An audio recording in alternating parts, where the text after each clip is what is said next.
Vou começar com a prece de 7 linhas. Página 4, né? 5, né? 5 ou 6? 5, né? Tá igual em todas? Não, né? Não? Varia, né? Um pouquinho. A minha é na 3, né? Todo mundo achou. Om Yorjen Yogen Objansan Bemagezardon Pola Yatsen Chogin Yodrumye Bemajune Shek Sudra Ordo Kandro Mampekor Jeji Jesu Dagruchi Jinji Lokchi Arshek Suson Goro Pema Sijihun Om Arjen Yogen Objansan Ema Gezardon Pola Yatsen Chogin Yodrumye Ema June Shek Sudran Ordo Kandro Mampekor Chechi Jesu Dagruchi Jinje Lokchir Shek Suson Guru Pema Sijihun On Arjen Yoji Nubjansan Ema Gezardon Pola Yatsen Chogin Yodrumye Ema June Shek Sudra Ordo Kandro Mampekor Chechi Jesu Dagruchi Jinji Lokchi Arshek Suson Goro Pema Sijihun.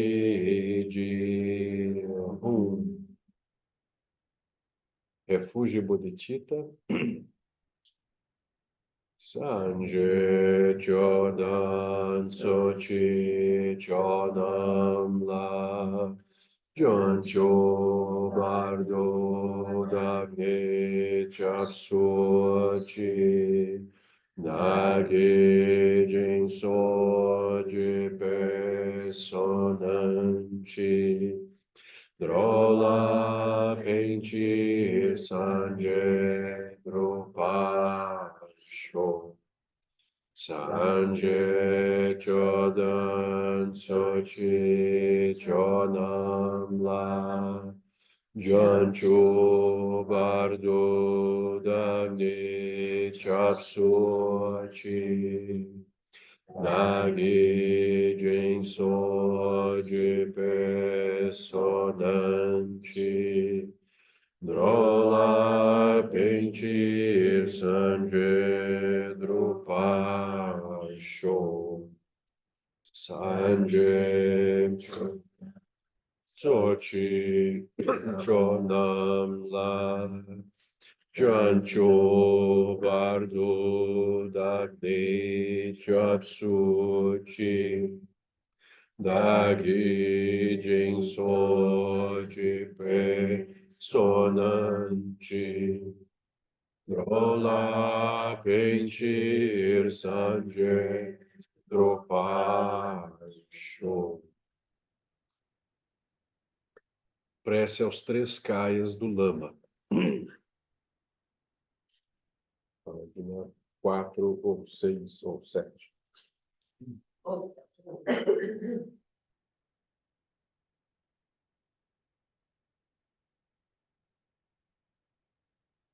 Emarro.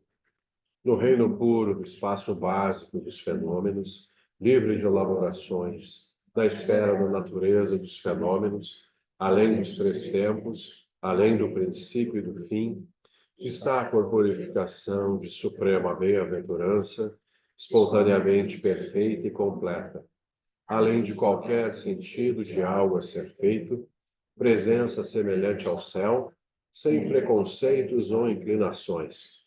Suplico ao Lama como Dharmakaya, suplico a ordem Pemajumba. No reino puro do êxtase supremo, espontaneamente realizado, estão as corporificações dos sugatas da forma, fala, mente, qualidades e atividade, dotados com os 5 aspectos da sabedoria primordial, revelando-se individualmente como as faces da presença compassiva. Suplico ao Lama como Sambhogakaya, suplico a ordem Pemajumba. No reino da pureza inata deste mundo pleno de sofrimento, surgindo através da suprema compaixão pelo bem-estar dos seres, emanações agem para beneficiar os seres, através dos meios hábeis que domam de todas as formas possíveis. Suplico aos lamas, como Nirmanakayas dos 3 tempos, passado, presente e futuro, suplico a ordem Pemajumba. Prece para alcançar a cidadela da sabedoria intrínseca. O que quer que apareça de fato como objetos visíveis ao olho, tudo no mundo externo, embora apareça, descanse sem tomar isso como sendo real. A purificação da percepção dualista é a forma clara, porém vazia da deidade.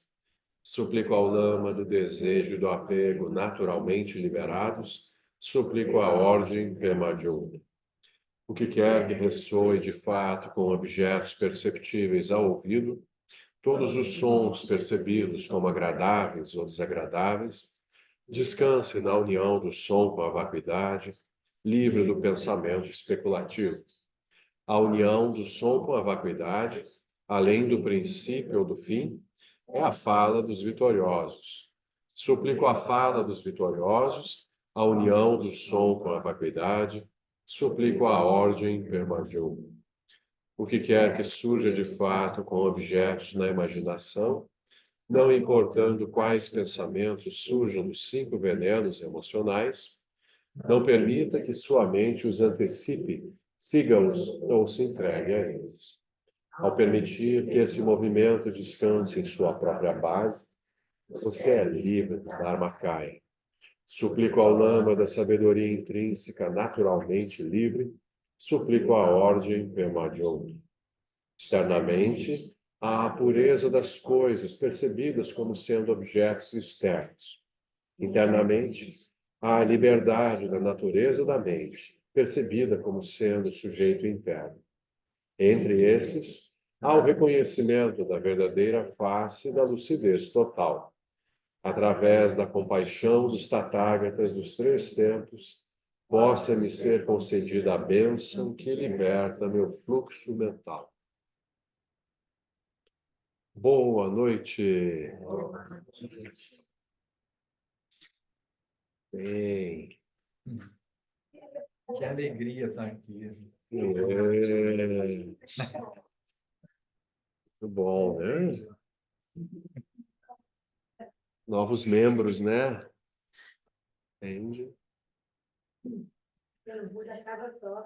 É, já teve aqui na barriga da mãe. Já teve retiro? Eu acho que não chegou, não. Acho que não chegou a ter.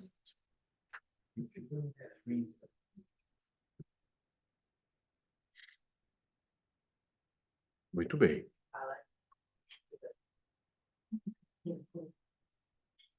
Então, nós estamos na finalzinho da página 83, transformando as 8 consciências nos 3 corpos da iluminação.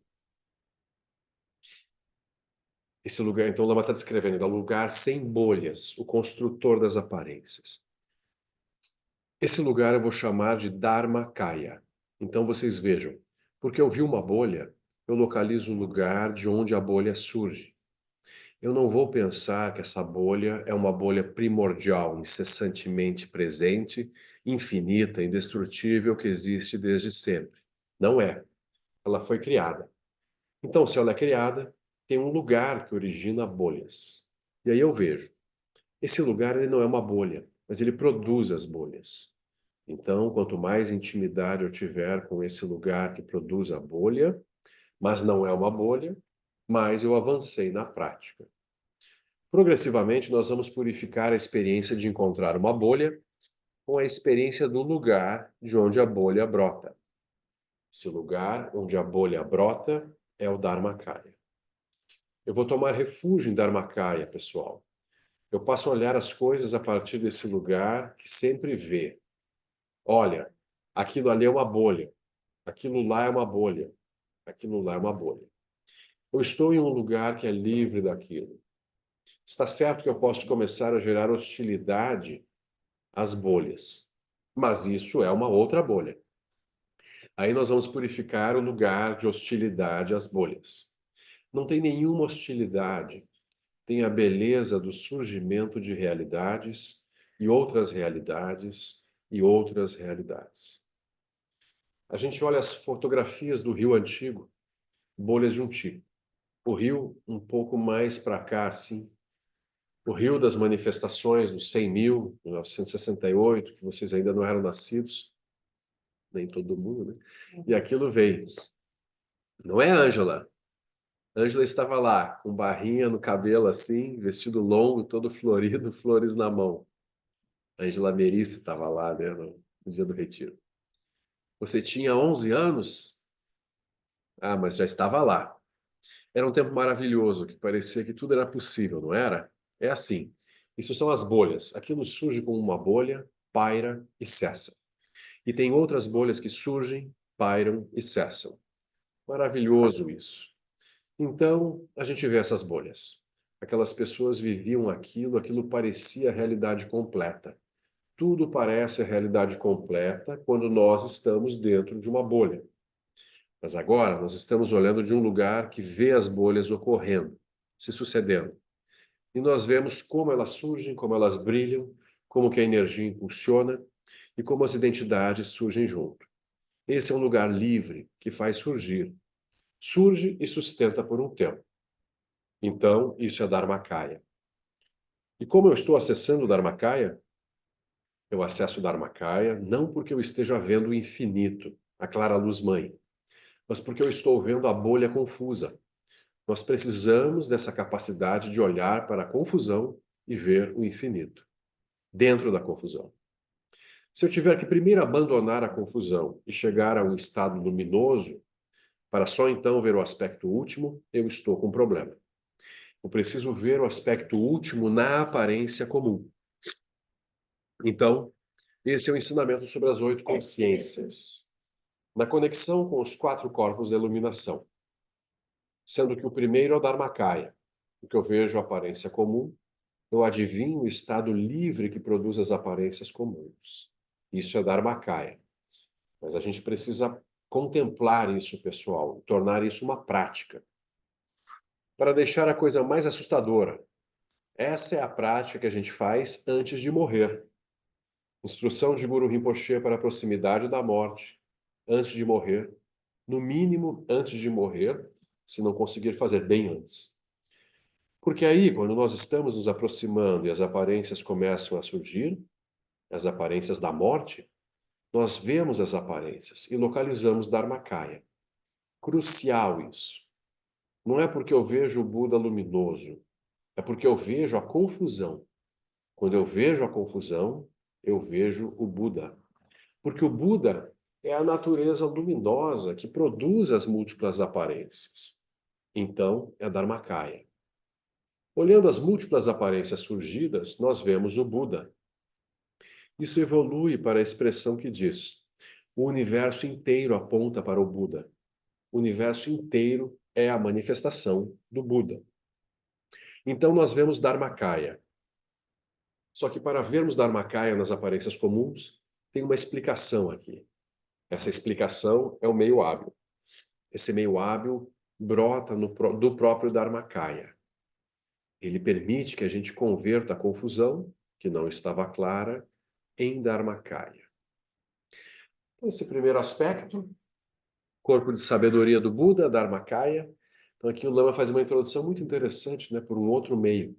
A partir das aparências, da confusão, ou seja, a região que não se move diante do surgimento das coisas, das aparências, das bolhas. Isso é Dharmakaya. Às vezes a gente ouve, o Dharmakaya do Buda parece alguma coisa que está em algum lugar, lá no céu, lá longe, né? Então, alguma coisa mística, assim, mas não. O corpo de sabedoria do Buda é o corpo que vê as bolhas o tempo todo, apenas como bolhas, meramente como bolhas. E como ele fala ali e reforça muitas vezes, é melhor não se afastar das aparências, das bolhas, para reconhecer as bolhas como bolhas.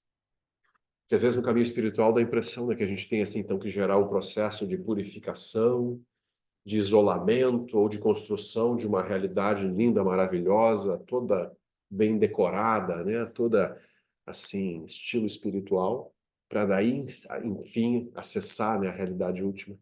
Mas não é o caso. É no meio, né, da confusão mesmo. As bolhas agradáveis e desagradáveis. Como que a gente vê, né, o Dharmakaya nas bolhas desagradáveis, nas guerras, no sofrimento, na dor, nas perdas. Aquilo é tão bolha quanto as bolhas agradáveis, né, de bem-estar, de felicidade. Então, realizar o Dharmakaya é realizar essa mente que vê o tempo todo as bolhas brotando. Não se perde mais em bolha alguma. Ou seja, as bolhas brotam, mas a mente vê as bolhas apenas como bolhas e, portanto, não se apavora com as bolhas. Isso é o Dharmakaya. O Lama falou aquela coisa, né, que a mente livre constrói até a prisão, né? A prisão é uma construção da mente. Exatamente. A prisão não é algo separado da mente, não é assim, a mente um dia caiu numa armadilha externa a ela. Havia uma armadilha cósmica e a mente caiu lá dentro. Não. A própria mente, né, por confusão, por dualidade, vai construindo mundos, construindo bolhas e vai se perdendo nas próprias construções. Essa é a explicação budista, assim, né? A gênese não é assim, né? Surgiu o universo em algum momento porque tinha um ser luminoso que criou tudo. O então budista, assim, a mente livre, ela fazendo experiências, construindo coisas, acaba se perdendo, se distraindo e se enrola nas próprias construções. E aí o caminho de retorno para a liberdade é reconhecer as construções como próprias construções, né? Como auto-manifestações.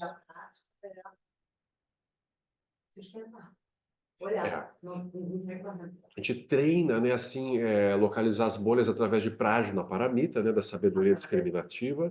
Lembram? A gente tem roteiros para isso, ou seja, eu vejo o surgimento das bolhas, eu vejo a forma surgir, vejo as sensações, as percepções, as formações mentais e as consciências surgirem numa situação, 5 skandhas, que aquilo dá uma sensação de solidez para a bolha.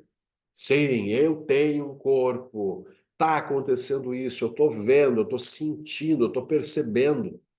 Então é tudo muito duro, muito sólido, muito sofrido. Agora, quando a gente aprende a reconhecer as bolhas como bolhas, então eu vou treinando ficar nessa região, né, que está além da bolha. Não está além da bolha, ela está por dentro da bolha. Então a bolha também não é separada do Dharmakaya. Entende a lucidez que entende as construções. Fácil. Teoricamente, na teoria, compreender é fácil agora. Sustentar, né? Realizar E na cabeça também é que a gente sabe, assim, a gente está sempre, durante a vida, meio que preso em determinados aspectos desses 5 escândalos, né? Sim. Mas, assim, é interessante que a gente consiga até diagnosticar em que pedaço a gente está mais enveredado, né, Marcelo? Sim. É importante localizar, assim, por exemplo, as bolhas mais recorrentes, por exemplo, né? Tem pessoas que têm mais conexão com o reino dos deuses, ou dos semideuses, ou dos humanos, ou dos animais, ou dos fantasmas famintos, ou dos infernos. Então são os grandes reinos, né? As grandes bolhonas pelas quais a gente circula. E aí, com certeza, dentro dessa operação das bolhas, sempre tem os 5 skandhas operando lá dentro. Em qualquer experiência dualista tem os 5 skandhas, né? Forma, sensação, percepção, formação mental e consciência operando. Então, isso são assim, métodos didáticos que o Buda apresentou para a gente ter como analisar as coisas. Nem precisaria dessa nomenclatura toda. Se eu apenas ver o que está acontecendo ao meu redor, por exemplo, a gente está aqui agora, né? Se olhando, se ouvindo, né? Tem uma experiência. Se aqui agora, enquanto eu estou participando disso, eu vejo isso apenas como uma construção vazia e luminosa, mas a minha mente está lá no centro da experiência, sem se perder, sem se confundir, então eu estou fazendo a prática da lucidez, no meio de um estudo, no ônibus, em qualquer lugar, né? A gente tem que aprender a fazer isso. Mas o que acontece? O movimento kármico, automatizado, ele nos arrasta. A mente não treinada, ela é muito agitada, ela é muito confusa, então ela pula de um pensamento para o outro, cavalgando, né? A energia é descontrolada, porque não tem um bom cavaleiro, uma boa amazona sobre o cavalo, então aí a gente vai entrando em viagens incessantes, né? Aí a gente gosta, não gosta, tem raiva, tem medo, tem desejo, tem apego e vai, né?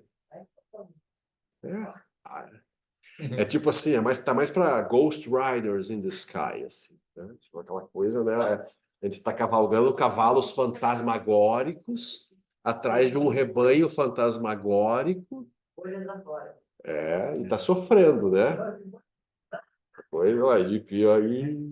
Eu adoro o Shin porque ele tem essas duas vertentes. Ou ele começa extremamente positivo, ou ele começa assim, madeira abaixo, não tem jeito. Quer dizer, sempre tem jeito, né? Mas assim. Não, mas tem os ensinamentos são dia. muito duros, né? Tipo aquela coisa das 4 nobres verdades, né? Assim, todas as experiências do samsara são sofrimento. Aquilo que você acha que é bom, não é. Só é menos ruim. Tudo é sofrimento, não é? E nesse sofrimento, aí não tem jeito, né? Aquilo é um atrás do outro. E ele tem causas, mas a boa notícia é que ele pode cessar, né?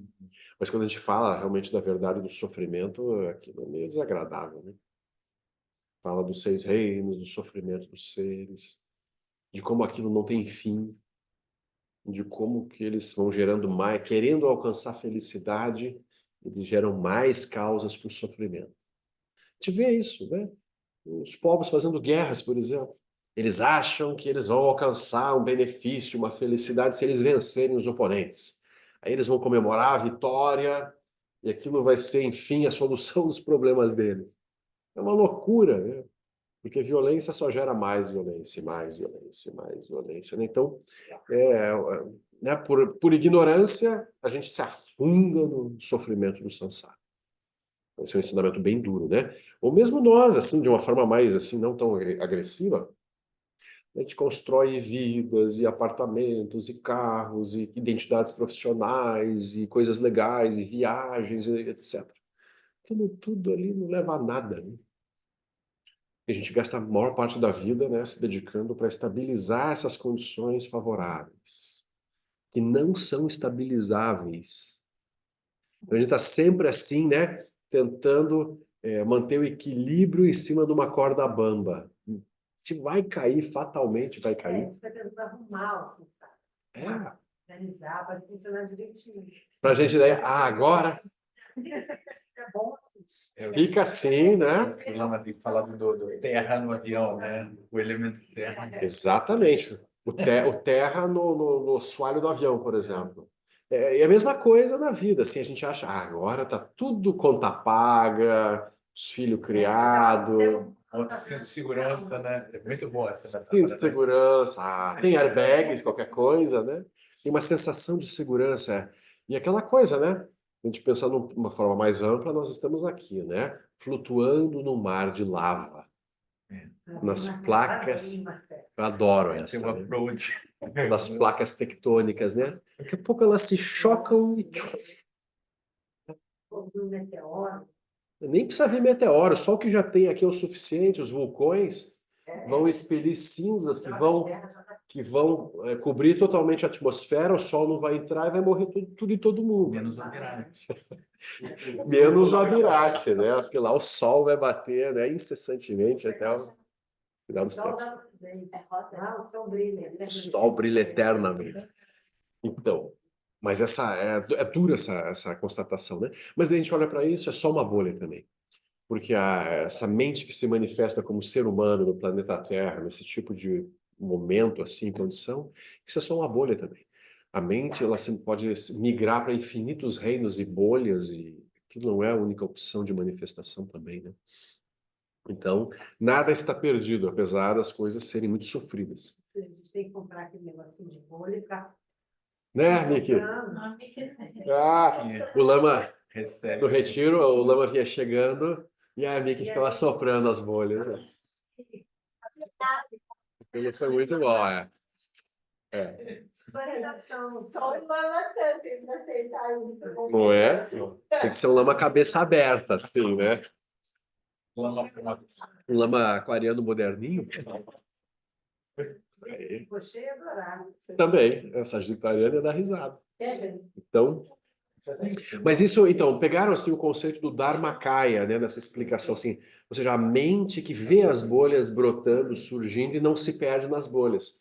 E não tem nem aversão, nem apego às bolhas. Então, assim, por exemplo, tem a bolha do budismo. É uma bolha que a gente considera favorável, agradável. Então a gente está aqui, tem altar, né, tem sadhana, tem um vocabulário, chazinho, vai ter bolo depois. A bolha agradável. Né? Isso não pertence muito ao budismo, né? Mas tudo bem, né? Vacuidade. Para juntar sangue vale tudo, né, senhora? Para juntar a sanga vale até golpe baixo. Vale até o açúcar. Isso mesmo. Então, daí a gente vê, né, a bolha do budismo, por exemplo, é uma bolha. A gente reconhece aquilo como uma bolha. Então, a gente não é nem budista, porque a bolha do budismo é uma bolha. Como tem a bolha do clube, a bolha do emprego, a bolha da família. Bolhas e bolhas e bolhas. Para evitar uma caia na bolha do budismo é mais fácil, tá? Você fica pelo menos tentar. A bolha do budismo é inventada pelo Buda para ajudar os seres a reconhecerem o Dharmakaya. Exatamente. Depois você vê que o budismo é só uma bolha. Se você se apegar ao budismo, né? Se você se apega aos ensinamentos, às vestes, aos símbolos, se gerar apego, pronto, você está com um problemaço. Porque daí você fica um fanático religioso, defendendo. Inteligência artificial? Pode também. O apego da inteligência artificial principal. Mas aí Ah, sim. você está na Macaia, vai para os outros. Vai falar um pouquinho. Exatamente. Né? Já que, né? Já que estamos. Já que já entendemos, né? Então, isso foi o Dharmakaya. Essa explicação, né, o meio hábil que brota do próprio Dharmakaya, eu vou chamar de Sambhogakaya. É diferente de Dharmakaya, porque Dharmakaya não tem nenhuma palavra. Ele é um estado livre. Mas ela brota desse estado livre e aponta o estado livre. Então, isso tem um outro nome, que é Sambhogakaya. Sambhogakaya, na linguagem vajrayana, significa o conjunto das deidades todas. Todas as deidades vão surgir como Sambhogakaya, porque todas elas apontam para o aspecto último a partir de diferentes lugares. Sambhogakaya se funde com o próprio Dharma. A lucidez do Dharma é a manifestação Sambhogakaya. Então, o Sambhogakaya são inteligências que começam a ser irradiadas a partir do Dharmakaya. inseparáveis do Dharmakaya. Não é assim que algo sai do Dharmakaya de modo dual. O Dharmakaya aqui, o Sambhogakaya é separado. Não, o Sambhogakaya jamais se separa do Dharmakaya. Mas o Dharmakaya, ele manifesta essas inteligências para ajudar os seres. Então, os Sambhogakaya são as deidades, são mentes de sabedoria que se manifestam de infinitas formas para beneficiar os seres. Então, a gente começa a ver. Aqui não vai ter tanto as imagens das deidades, né? Mas, por exemplo, o Guru Rinpoche é Nirmanakaya. Mas você vê na imagem de Guru Rinpoche, tem outros seres ao redor dele. Então, tem as inteligências. Por exemplo, começa lá com 5 Dhyani Budas. Começa lá, assim, né? Então, 5 faces da sabedoria primordial. Akshobhya, sabedoria do espelho. Ratnasambhava, sabedoria da igualdade. Amitabha, sabedoria discriminativa. Amoghasiddhi, sabedoria da causalidade. E Vairochana, sabedoria de Dharmata, da natureza primordial. Então, aquilo brota assim, né? No Dharmakaya. E aí, por exemplo, daí tem a grande mandala de Amitabha. Amitabha emana Avalokiteshvara, Buda da compaixão. Amitabha emana Padmasambhava, Guru Rinpoche. Dessas inteligências. Exato. A gente pode entender isso. Sabedorias e inteligências que se manifestam de forma luminosa para beneficiar os seres. Então surgem as mandalas de sabedoria, as terras puras dos Budas e Bodhisattvas. Tudo aquilo emanado de modo assim, né, translúcido, como um meio hábil, porque os seres que ainda não têm essa lucidez, é difícil para eles irem direto para o Dharmakaya. Porque o Dharmakaya não tem imagem, não tem sinal. Ele é apenas o repouso nessa lucidez vazia. E a nossa conexão com o Sambhogakaya, a maneira como a gente identifica, é através dos mantras, dos ensinamentos. Isso. Então são os vários meios hábeis emanados. Só que quem nos introduz a esses meios hábeis do Sambhogakaya, a gente vai chegar agora, que é o Nirmanakaya. Então nós temos Dharmakaya, Sambhogakaya. Aí vai surgir o Nirmanakaya. Vocês vejam, o Buda de chinelo de dedo, calção, uma toalhinha na calçada de Copacabana, de óculos escuros, ele está andando, mas ele não está ali. Ele está ali para ajudar as pessoas a clarearem. Então, isso é Nirmanakaya. Aí vocês falam com ele, é um papo meio assim, meio estranho. Ele vai começar a falar como um Sambhogakaya fala assim. Ah, porque isso, porque aquilo, isso aqui é vacuidade, isso aqui é luminosidade, vai vir com um papo assim. Ele vai falar das 8 consciências, vai falar dessa outra história. Vocês vão achar, que papo cabeça, você tomou alguma? Então ele tem os vários meios hábeis. É isso. Ele está andando no meio dos seres, mas ele não é alguém no mundo do desejo. Ele é um Nirmanakaya. Ele é emanado. Ele em si mesmo é a manifestação de Sambhogakaya, que é a lucidez, que por sua vez brota de Dharmakaya. Então, Dharmakaya é o aspecto mais sutil, Sambhogakaya é o aspecto luminoso de manifestação das inteligências e meios hábeis, e o Nirmanakaya é o aspecto mais grosseiro, né, visível para os seres dentro do samsara. É o corpo de emanação, que entra em contato, que inventa o Dharma, que ensina o Dharma, e que vai conseguir se... Os lamas, mestres e mestras dakinis são seres emanados, né, para entrar em contato com os seres comuns, para ajudarem, né? Marcelo, então essa visão é uma visão um pouco mais instrumental dessa Dos 3 corpos. estrutura, Exatamente. Mas, assim, como que funciona? Qual é a forma pragmática, né? Qual é a função de cada um dos kayas? Porque, às vezes, quando a gente ouve falar dos 3 kayas, dá a impressão, né, que é uma trindade budista, a gente começa a viajar um pouco na maionese, assim, né? E é bem simples. É na experiência aqui comum diária. Então, o Dharmakaya é a base, o Sambhogakaya é a luminosidade, o Nirmanakaya é esse corpo mais de emanação. Os 3 inseparáveis. Nunca assim um está separado do outro. Como se tivesse lá o Dharmakaya acima de tudo, depois Sambhogakaya em segundo nível. Não. Os 3 kayas são inseparáveis, são apenas aspectos da manifestação da mente lúcida. Os 3 kayas inseparáveis. Você falou no próprio Prajnaparamita, né? Sim. Os kayas dentro da própria Avalokiteshvara fazendo um papel, ou sabe? Ah, lá no Sutra do Coração. Exatamente. Exatamente. O Buda está repousando no Dharmakaya, lá como aquele que é a base dos ensinamentos. Avalokitesvara ensina, ele representa o Sambhogakaya e Shariputra representa o Nirmanakaya, assim, no caso, aquele que está pegando os meios hábeis, né, e aplicando e depois vai ensinar para os outros. Então tem esses 3 níveis do Sutra do Coração também. Esse diz também, Marcelo, que são os bodhisattvas, né, que conseguem receber ensinamento do Sambhogakaya, né? De modo direto, sim, no aspecto mais sutil, sim. Porque as deidades, elas não são invenções da cabeça dos mestres. As deidades são vistas por aqueles que realizam aquilo. Aí surgem as descrições das sadhanas, dos tantras. Aquilo não é uma coisa aleatória, uma alegoria apenas. Então, por exemplo, aqueles que têm realização de Manjushri conversam com Manjushri como se estivesse conversando com uma pessoa. Aqueles que têm realização de Tara Vermelha, veem Tara Vermelha, né?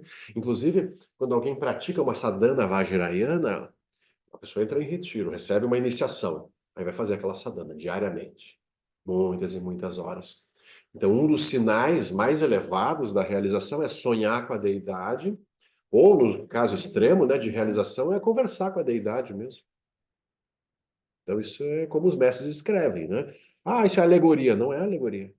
Ah, mas a deidade então existe. Aí é outro erro.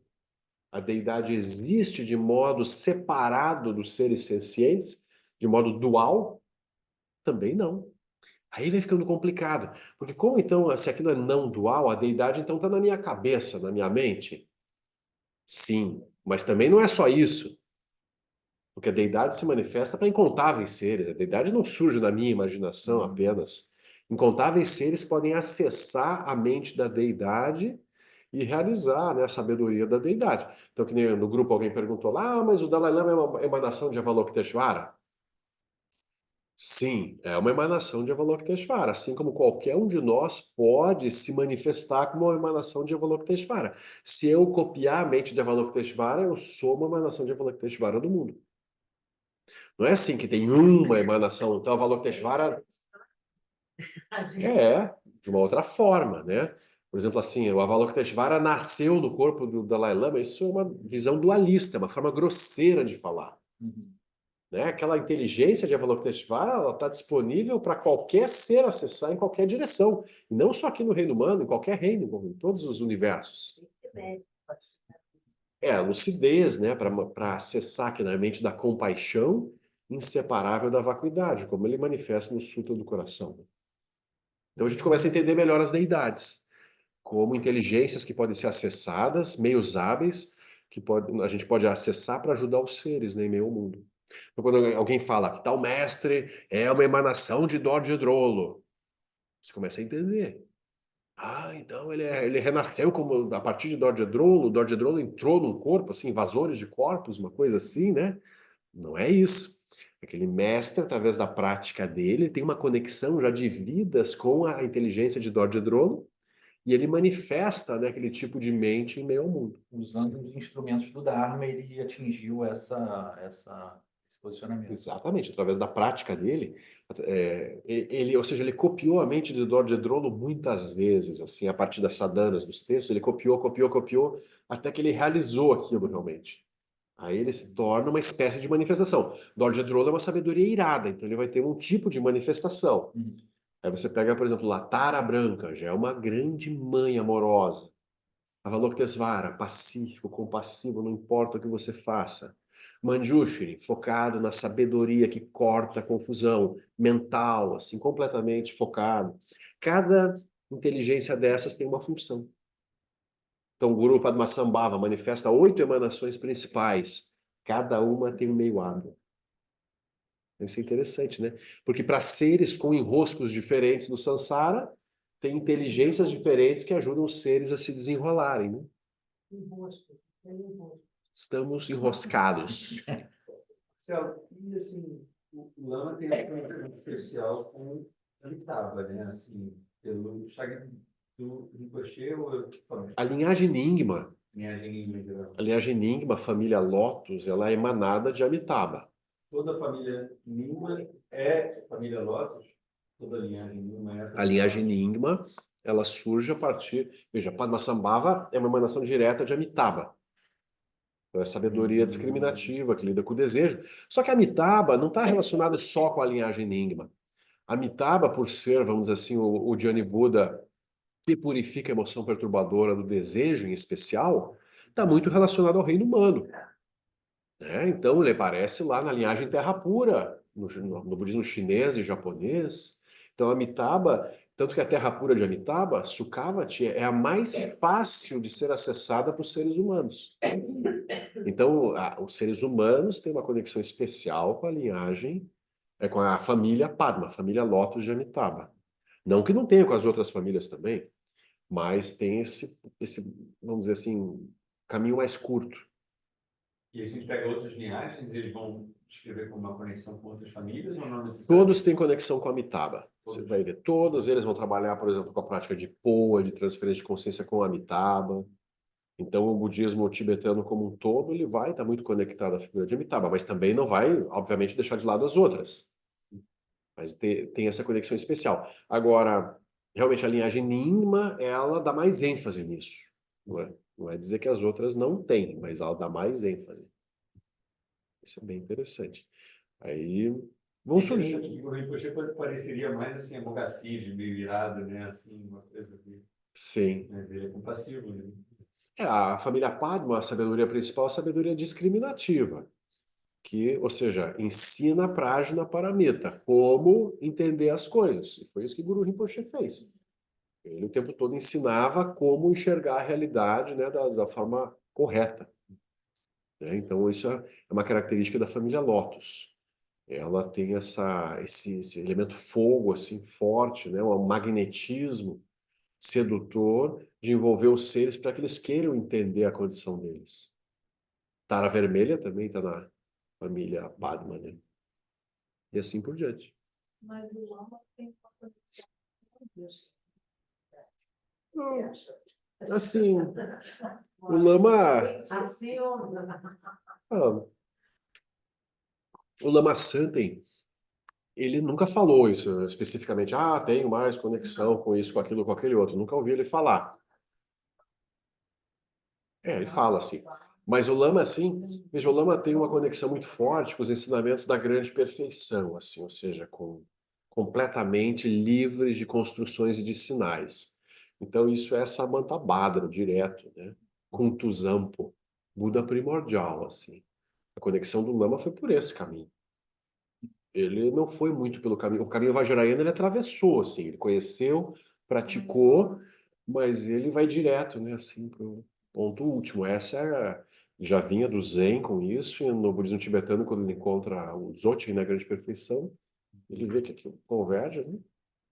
Então, as deidades são meios hábeis, inteligências que podem ser acessadas, manifestadas. Esse Sambhogakaya, o Buda primordial, né? Ele é Dharmakaya, ele é o Dharmakaya, assim. Só que ele é Dharmakaya. Porque ele é o Buda primordial, né? É a base, sim, livre de características. Como se diz Samantabhadra, Kuntuzam, permanece nos 5 Dhyani Budas. É por isso que a representação tradicional. Samantabhadra é sânscrito. Samantabhadra é sânscrito, significa bondade universal ou sempre excelente, uma coisa assim, mais ou menos. Samanta é universal e Bhadra é bondade, é excelência. Kuntuzampa é o nome em tibetano.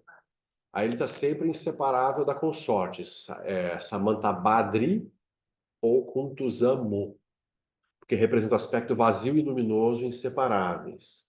Então, ele é representado geralmente assim, azul, royal para escuro, sem ornamento nenhum, assim, no corpo, nu.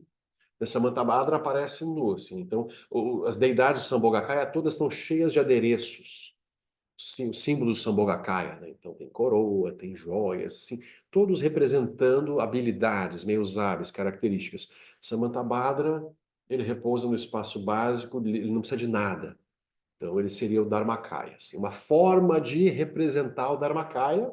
Obviamente, o Dharmakaya não tem cor, não é azul ou branco ou qualquer outra coisa, mas é uma representação iconográfica, assim, para tentar nos dar uma direção. Samantabhadra é o Buda primordial na visão da linhagem Nyingma, é o nome que se usa. Nas outras linhagens tibetanas, linhagem Kagyu, Sakya e Gelug, o Buda primordial está associado a Vajradhara. Vajradhara, o detentor do Vajra. Ele tem um Vajra em cada mão. Ele também está na cor azul. Você já deve ter visto alguma representação em algum, né, dessas várias representações budistas. Vajradhara é o Buda primordial nas outras linhagens, assim.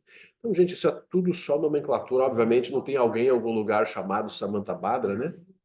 Tem azul. É, muito menos azul, né? Então, são só linguagens para nos ajudar a entender aquilo que não tem nada por trás, assim, que é a liberdade primordial, né? Então, essa é a forma prática de entender os 3 kayas do Lama, né? Muito bom. Quando nós olhamos, então ele está falando dos 3 kayas, as 8 consciências que purificam os kayas. Quando nós olhamos, purificam as consciências. Quando nós olhamos as 8 consciências, a bolha é a 8ª consciência, é o tabuleiro do jogo, a cancha de futebol. Cancha, vocês não falam aqui, né? Lá no sul a gente fala cancha, né? É uma quadra, né? A nossa bolha é carioca. É, isso mesmo. Todos que estão dentro do jogo estão sob o efeito da cancha, mesmo sem perceber. Eles não pensam, a cancha me limita, a cancha me traz problemas. Não, eles pensam, a cancha é natural. Inclusive foi inaugurada uma cancha de vôlei lá no SEB Caminho do Meio. O pessoal, no final de semana, estava jogando vôlei, fizeram lá de areia, tudo, botaram uma redinha, foi legal. Tem muitos jovens agora lá, né? Então, quando nós estamos dentro das bolhas, ninguém pensa, a bolha me limita. A gente diz, essa é minha casa. Esse é o sentido da bolha. Alguma coisa que é confortável, mais ou menos confortável, que a gente acha natural. Mas essa bolha é construída. Então a gente vê Dharmakaya como um aspecto totalmente livre. A gente poderia estar em outras bolhas, e outras bolhas, e outras bolhas. Aí é o Dharmakaya, né? Ver as bolhas. A 7ª consciência, pessoal, é a identidade que está dentro da bolha. Só que aqui o Buda está manifestando o Dharmakaya. Então, em vez de ele manifestar uma identidade dentro da bolha, que seria a 7ª consciência, ele manifesta Sambhogakaya, que é a lucidez operativa dentro do mundo. A 7ª consciência, que para nós é a nossa identidade, nossos meios hábeis de andar no mundo, para o Buda os meios hábeis são o próprio Dharma. Então surge o Dharma na 7ª consciência. Aí surge a 6ª consciência, a mente que raciocina, que faz coisas, que é o aspecto que a gente mais sente como nós mesmos. Por exemplo, a pessoa está dentro de uma cancha de futebol. A gente não pensa na cancha e nem pensa na lucidez correspondente ao jogo. A gente não diz, eu sou um jogador de futebol, eu devo chutar para lá, eu devo passar pelo adversário, chutar e fazer gol. A gente não pensa nada disso. Isso funciona natural. Então, a 7ª consciência, que é a nossa identidade, o que nós sabemos fazer, brota natural junto com a percepção natural da própria cancha. A gente não raciocina sobre isso. A gente recebe a bola e diz, o que é que eu faço agora? Mas todo o aspecto de que a gente quer fazer o gol, que a cancha é essa, que as regras são essas, que aqueles são adversários, aqueles são do meu time, tudo isso está natural. Eu só penso o que é que eu faço. Essa é a 6ª consciência. Ela pensa, o que é que eu faço? Então, por exemplo, segunda-feira de manhã, 7h15, nós estamos saindo de casa em direção ao trabalho, a gente não pensa, por que eu estou indo para o trabalho? Quem sou eu enquanto eu vou para o trabalho? A gente só pensa isso se estiver em grave crise. A gente diz, uau, tomei banho e estou indo para o trabalho. A 7ª consciência e a 8ª consciência estão funcionando naturalmente. Mas aí o sinal fecha, nós paramos. O sinal abre, nós seguimos. Isso é a 6ª consciência. Ela sabe como é que se dirige. A gente procura uma vaga de estacionamento, não tem vaga de estacionamento. Daí nós vamos por aqui. Ali é meio apertado para botar o carro, todo dia eu tenho que fazer isso. 6ª consciência. Aí nós vamos, subimos o elevador, bom dia, e o café está pronto? Aí nós sentamos lá assim. E fazemos o quê? Ligamos o computador, pessoal. Agora é assim. Então isso é a 6ª consciência que faz isso. 6ª consciência é o Nirmanakaya.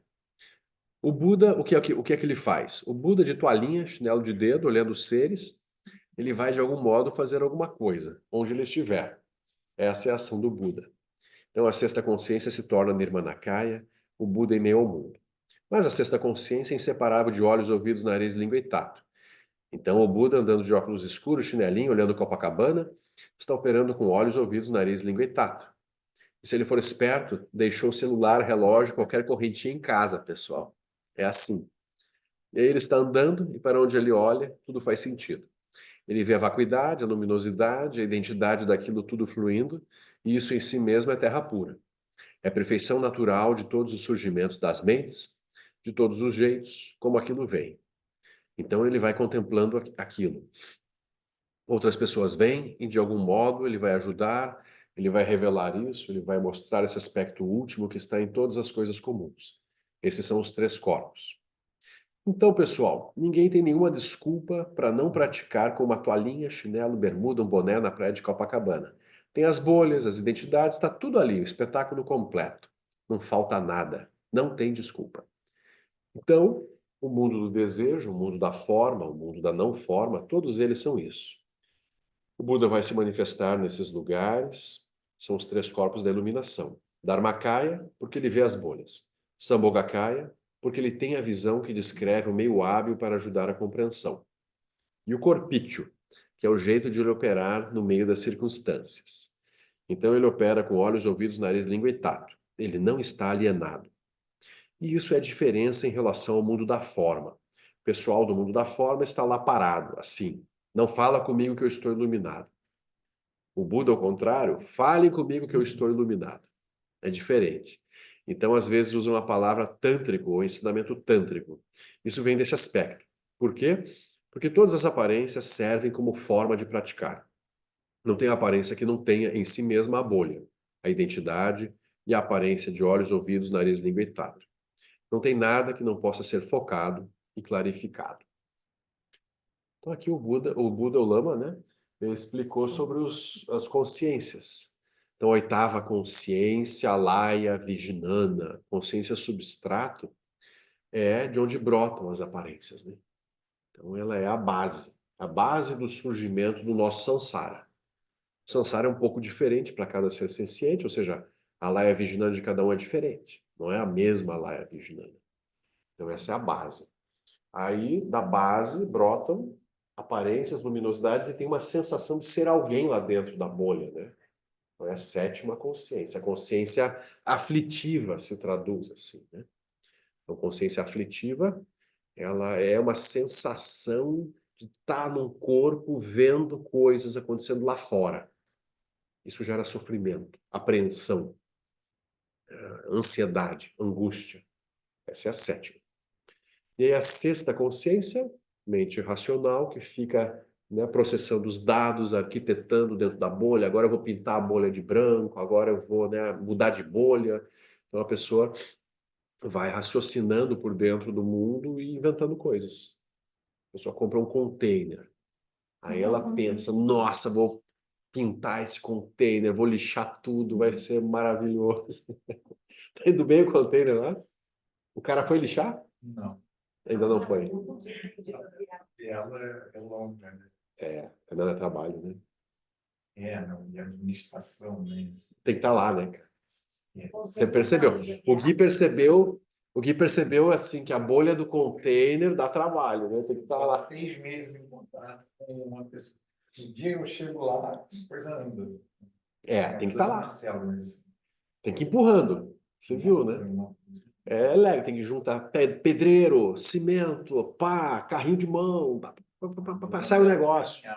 Aí saiu errado, agora arruma, agora muda. Posiciona o container. Aí vem um caminhão muque assim. Já bota o container, aquele negócio balançando assim no ar. Nossa, vai matar alguém.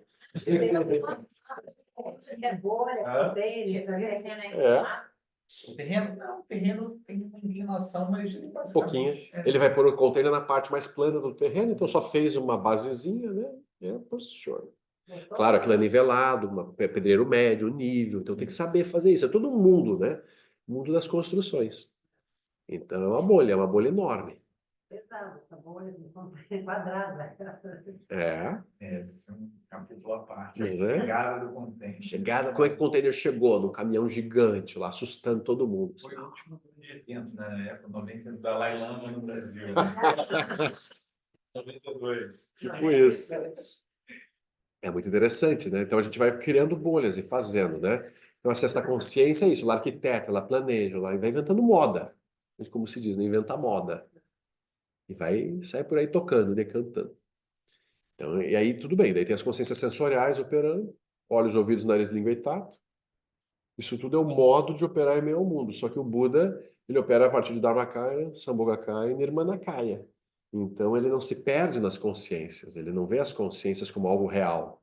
Eu tenho consciência visual de algo, nossa, isso é real, isso existe. Então eu apreendo isso como algo e guardo.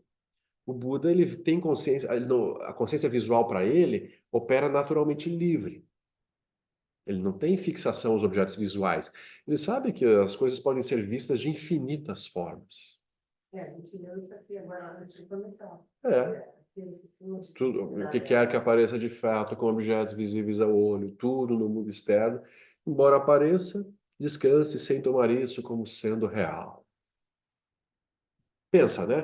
Com esse aparelhinho sensorial que a gente tem, mesmo os olhos, uns têm miopia, uns têm hipermetropia, uns têm astigmatismo, já tem distorções, né, nos olhos. Aí tem os daltônicos que invertem algumas cores. Então pense, isso é um modo muito particular de ver. Para ver, tem todo um conjunto de causas e condições para ver. Então tem que ter um aparelho sensorial, um hardware que permita ver. Aí aquilo é trabalhado por uma mente que vê cores. Com certeza. É aquele exercício que a gente sempre faz. Onde é que estão as imagens que eu vejo? Onde elas estão? Estão no olho? Estão no nervo óptico? Estão na região do cérebro especializada em interpretar imagens? Se eu abrir o cérebro, eu vou encontrar lá slides sendo projetados?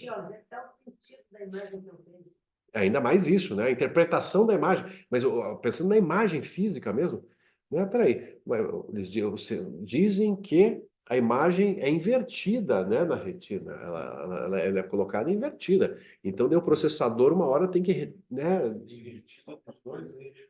Nos dois eixos ainda. Tem cones e bastonetes, lá, células fotossensíveis. É uma loucura. É fantástico, é uma originação dependente maravilhosa. Mágico. Acústica. Pensa na acústica. Como é que é? Martelo, bigorna e estribo. Tímpano. Aquilo lá, uma estruturinha, né? Um tímpano vibrando.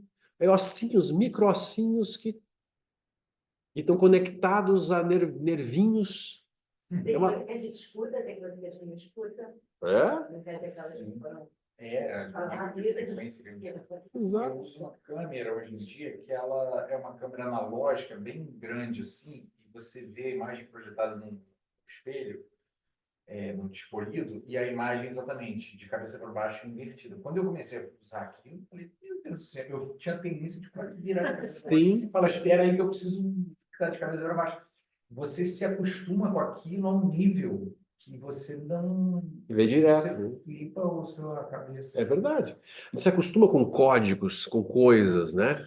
Por exemplo, é o que eu trabalhei na Siemens, que a gente ficava vendo protocolos de comunicação de máquina. Então, ficavam lá os pacotes de informação passando, né, na tela, assim, para ver se tinha alguma coisa errada. Eram códigos lá, né? Tipo a Matrix, assim, né?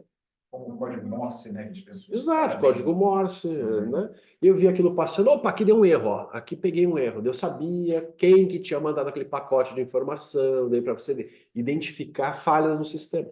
Então é tudo a gente constrói linguagens, né? Vamos ver, a gente consegue pegar dados assim que para muitas pessoas não tem sentido nenhum e transformar numa super informação. Fantástico.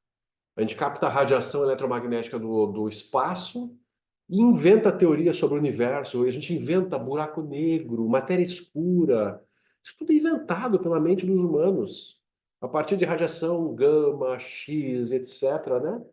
Aquilo veio do espaço, ruído cósmico, e a gente inventa teorias que interpretam o universo. Que ninguém está lá para ver, isso aqui não está lá mesmo, né? Aquilo já acabou há bilhões de anos e a luz daquilo está viajando pelo espaço ainda. É tudo muito virtual, é totalmente virtual. Então, isso a gente vai entendendo na operação das consciências. E aí a purificação disso são os três kayas, né, que surgem a partir da lucidez das consciências. Muito bom, né? Então, a sétima consciência, esse aspecto da identidade, é a mesma coisa que quando a gente fala de consciência nos 5 escândalos? Pergunta para mim do ouvinte. Nos 5 escandas, o quinto escanda é consciência, não é? Quando eu penso nos 5 escândalos e eu penso na parte de consciência, eu penso nessa consciência dual, quer dizer, tem uma identidade ali separada daquele objeto. Tem Sim. um eu ali, pelo menos para mim, não sei se eu estou contemplando correto. Tá correto. A consciência que pensa é a sexta, e a consciência que tem a sensação de ser eu estou pensando é a sétima. Está por trás. Quando eu falo o quinto skanda da consciência, abrange as 8 consciências. O quinto skanda, né? Ele tá com o pacote. Um que vira 8.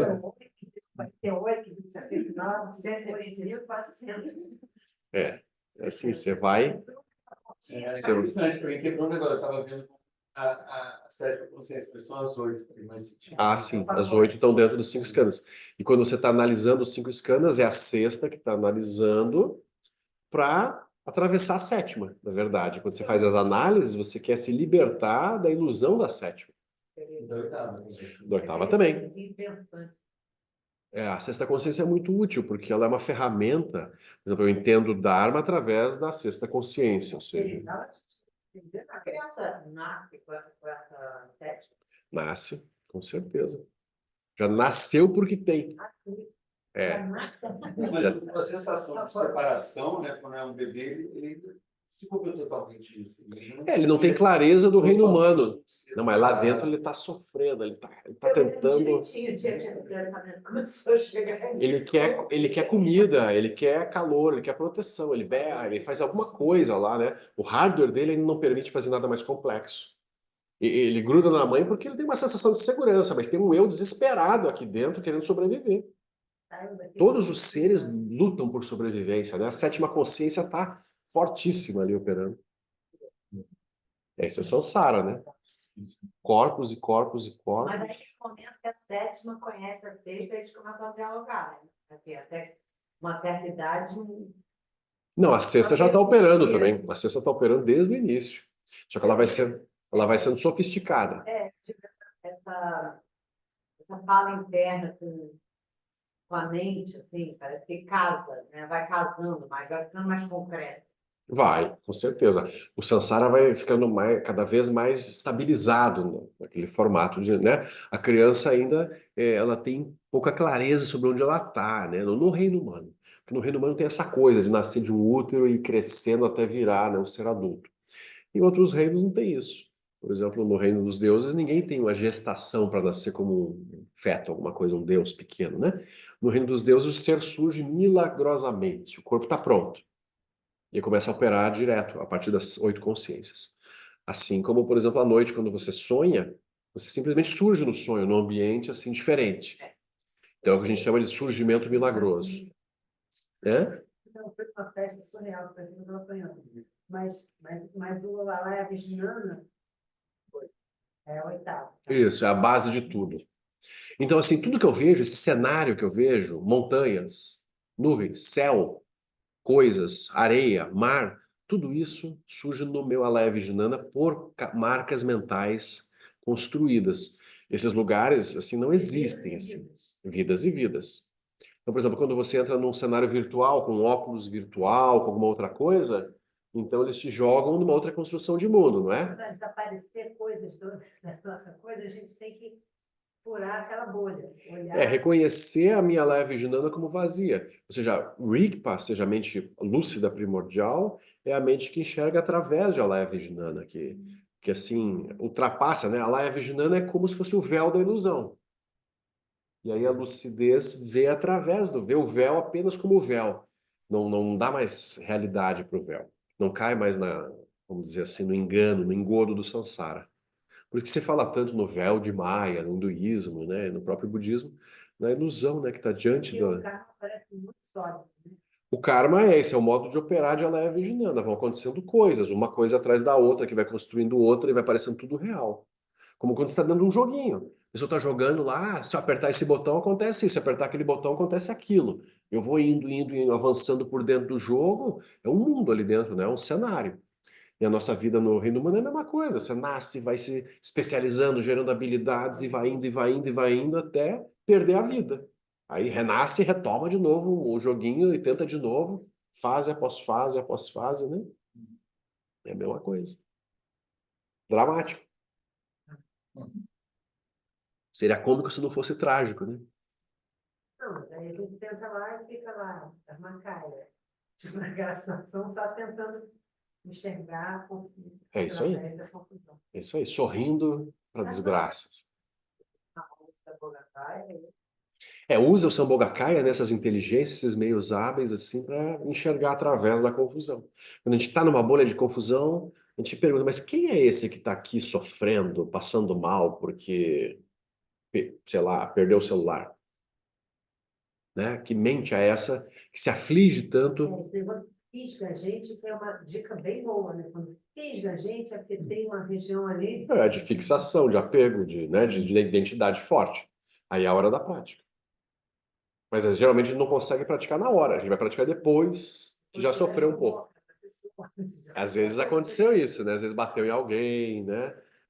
Fez alguma coisa que não devia, postou alguma coisa, né? E assim depois se arrepende, né? Então, a gente tem que treinar sentados em meditação até a gente ficar hábeis, assim, no meio das aparências, das bolhas, reconhecer a bolha como bolha, enquanto está acontecendo. Esse é o exercício, não é? É, Vamos lá. vamos no bolho. Só seguindo, né? Vamos à bolha do bolho. Bolho. Que os méritos deste encontro se expandam e toquem a todos. Que o Mestre Universal da Paz e da Compaixão, Sua Santidade o Dalai Lama, juntamente com todos os mestres de todas as tradições que veiculam esta mensagem, tenham longa vida. Que todos estejam a salvo de gerar pensamentos negativos, o obstáculo mais destrutivo. Que estes pensamentos nunca surjam em nossa mente e que todos os seres também estejam livres de pensamentos negativos. Ken lo cho sum ring lo che zam ling sa sum cha par dro ju cho sum nan wa dan medra do sum gele show. Só antes de encerrar, tinha uma pergunta aqui no chat da Juliana, né? Todos os seres do reino do desejo operam com as 8 consciências? Sim. Todos os seres do Sansara, como um todo, têm as 8 consciências. Mesmo que os aparelhos sensoriais deles são um pouco diferentes, então eles veem diferente, ouvem diferente, mas sempre tem a leve Jnana, tem a 7ª consciência e tem a 6ª operando, de modos um pouco diversos, dependendo do reino, mas todos operam com as 8 consciências. Tchau, gente. Boa noite. E até semana que vem. Obrigada, Marcelo. Tchau, Marcelo. Obrigada. Boa noite. Boa noite, Sandra.